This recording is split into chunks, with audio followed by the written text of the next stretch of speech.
When most people are thinking about retirement, 61-year-old William Raynor was fighting in the Indian Mutiny. On the 11th of May 1857, as rebels stormed the Delhi magazine, he and his fellow 8 defenders blew it sky high, preventing it being captured. And incredibly, he lived to tell the tale. For his brave action, he was awarded the Victoria Cross, the oldest recipient in the medal's history. And yet his name, his story and his record are largely forgotten.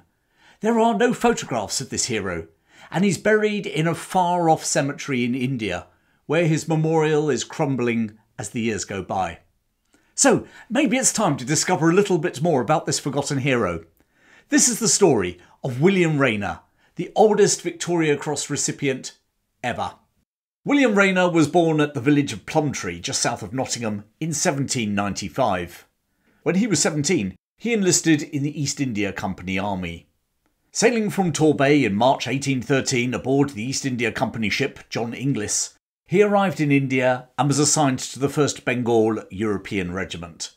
With this regiment, young William Raynor would serve in the Anglo-Nepalese War of 1814-15, fighting against the Gurkhas. In 1820, he transferred to the Ordnance Commissariat, which we would nowadays call Logistics, and was posted to Fort William in Calcutta. Climbing the ranks, in a few years he was moved to the magazine or arsenal at Cahpters. He would serve there for the next 20 years, and during this lengthy posting he married his wife Mary, and they would have 5 children. After that long appointment, he was promoted in 1843 to the most senior warrant officer rank available, Deputy Assistant Commissary, and transferred to the Delhi magazine. Finally, in August 1852, at the age of 57 and after 40 years' service, he was commissioned as a lieutenant in the Veterans Establishment. The Veterans Establishment was basically for older men who had served their time but were still of admin use and could free up younger men for active service. But it was this veteran who would soon find himself on active service. Very active service indeed. In 1857, the Indian Mutiny, or the Great Mutiny amongst several names by which it's referred to, broke out. Now the causes of the mutiny and the subsequent rising are often simplified as being about Hindu and Muslim sepoys' religious concerns over handling new rifles and their bullets, the latter of which, it was rumoured, were greased in animal fat, either sacred to Hindus or taboo to Muslims. Actually, it was a lot more complicated than that, and I would encourage you to watch my video about how the Indian Revolt broke out.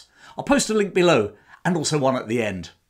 It initially started when the sepoy soldiers at Meerut mutinied on the 10th of May. And as the day progressed, local townspeople, or at least some of them, joined in the disturbance, freeing imprisoned sepoys from the local jail and hunting down any Europeans they could find. However, by the time the British soldiers had rallied later that night, the mutineers had left Meerut and were now marching on the old Mughal capital at Delhi, less than 50 miles away. Tensions were already high in Delhi on the morning of the 11th of May, and the gradual arrival of those Meerut mutineers was the straw that broke the camel's back. Across the city, men from the 38th, 54th and 74th Bengal Native Regiments turned on the British. Just as at Meerut the previous day, disgruntled citizens joined in an orgy of death and destruction, and not merely aimed at the British, but also against Indian Christians, or anyone else who had some rich pickings in their shops or houses. While some British soldiers and civilians gathered at the main guard building just inside the city walls, a small party of just 9 men were holed up at the Delhi magazine, under the command of Lieutenant George Willoughby of the Bengal Artillery. Willoughby, a shy reserve man aged 38, had been at the magazine since early morning, and he had seen the mutineers arriving from Meerut. Also with him were 2 officers from the Veterans Establishment, 57-year-old George Forrest, originally from Dublin, and the now 61-year-old William Raynor. As their Indian troops and civilians started to quietly disappear, the only men left to defend the magazine were 2 sergeants, Benjamin Edwards and Peter Stewart, and 4 NCOs, William Crowe, George William Shaw, John Scully and John Buckley. Willoughby and his comrades resolved that whatever else, the magazine must not fall into enemy hands, and if they couldn't hold out, they would blow the magazine sky high with themselves inside. Now, let's just pause for a moment. 5 of the 9 were over the age of 40, whilst Lieutenant Willoughby and Conductor Crowe were 38 and 36 respectively. Most had wives and children. And yet, they were willing to sacrifice themselves so the enemy couldn't capture the magazine. The men barricaded the gates to the arsenal, and then loaded 4 6-pound guns with grape shot. Meanwhile, a train of gunpowder was laid to the centre of the magazine, and Conductor John Scully, who, like Lieutenant Forrest, was also from Dublin, volunteered to fire it when given the signal, a duty that would certainly result in the 42-year-old's death. Shortly afterwards, sepoys arrived and demanded on behalf of the ageing Mughal Emperor Bahadur Shah that the magazine be surrendered to them. The defenders' response was a deafening silence. The sepoys marched off, but an hour later they returned in greater numbers with ladders to scale the walls of the compound, and the attack began immediately.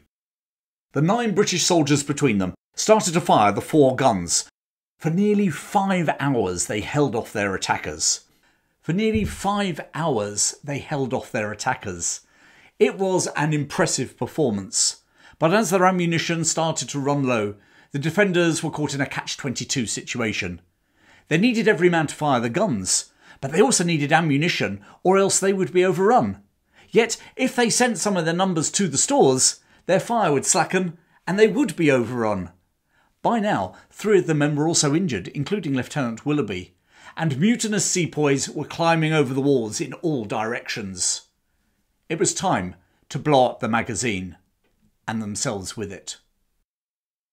At the prearranged signal of one of the officers raising their hat, one report says it was Raynor, Scully applied the port fire to the train of gunpowder.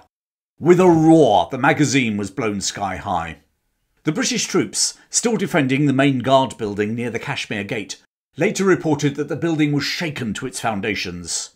The explosion was heard over 40 miles away in Meerut. Hundreds of mutinying sepoys and locals either watching or joining in outside the magazine were killed. Indian witnesses recall bodies flying high in the air and bits of human carcass landing over a wide area of the city.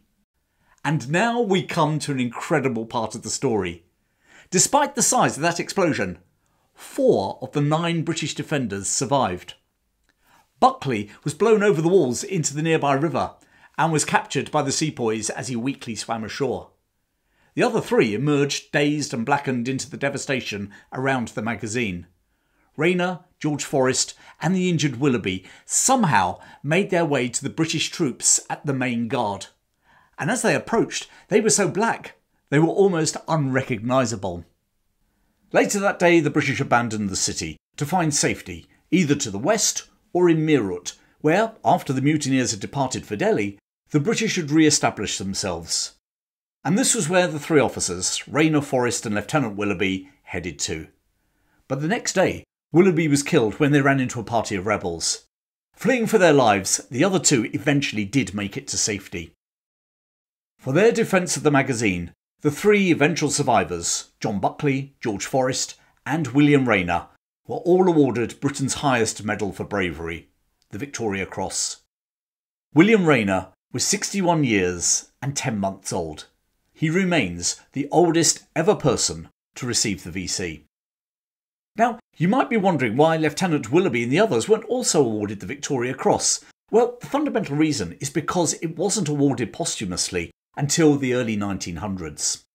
However, the deeds of all 9 men are recorded on a memorial tablet erected above the entrance to the magazine, which somehow remained intact as the compound was blown sky high. And it's still there to this day. The British would eventually recapture Delhi in September 1857 after a lengthy siege and bitter battle, and the revolt itself would continue until the end of 1858. William Raynor, who was promoted to the rank of captain, fought throughout the rest of that conflict.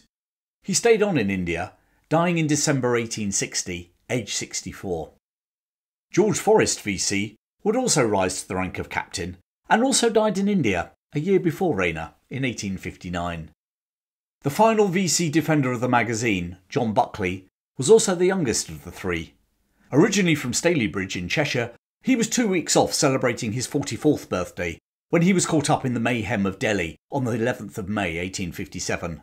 Having escaped from his captors, he then fought throughout the rest of the revolt and then remained in India afterwards, rising to become a major. Upon retirement to England, this man, who had risen from the ranks, fell on hard times. When he died in London in 1876, he was buried in an unmarked grave at Tower Hamlets Cemetery. It took over 130 years for a headstone to be placed on his grave. Meanwhile, William Raynor was buried at Ferozepur Civil Cemetery, which is now close to India's border with Pakistan. His memorial has suffered over the years, but it's still there. His Victoria Cross is on display at the Royal Logistic Corps Museum in Camberley, Surrey.